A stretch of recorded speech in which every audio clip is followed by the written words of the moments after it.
Hello, I'm Nick Earl. I'm a climate scientist here at the University of Tasmania. And today I'm going to answer your question. How can we use lab developed resources to save our climate? For example, meat grown in a lab. Now, this is an excellent question, and it's something that we're going to see a lot more of in the future.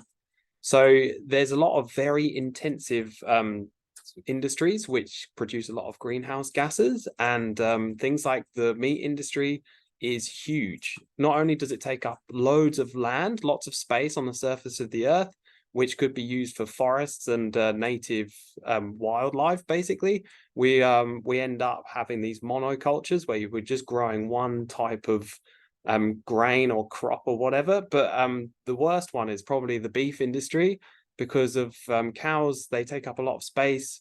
They have they produce a lot of methane, which is not good for the planet because that's another greenhouse gas like carbon dioxide is.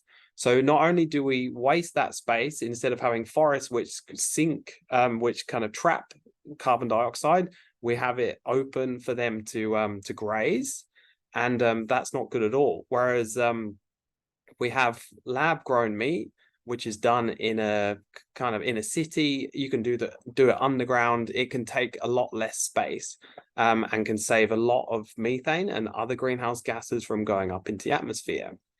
In general, lab based kind of farming is going to get bigger and bigger in the future. Um, we can see this happening now. For example, hang on, I'll just share my screen. So lab-based farming is yeah, like I say, going to get bigger and bigger in the future. As we can see here, this is below London, and they're producing lots of vegetables underground using lights instead of sunlight. They basically mimic sunlight using UV ultraviolet light, which basically can mean that we don't actually have to have crops on the surface of the earth. We can have them underground, taking up a lot less space. And also you can grow them where people are, because some of these restaurants in London will have these green vegetables growing right beneath the restaurant themselves. So the cost of transport is nothing because the waiters can go down, pick the vegetables, and then put them straight on the plates. So we'll see a lot more of this in the future, and it's a very good way of reducing our carbon footprints.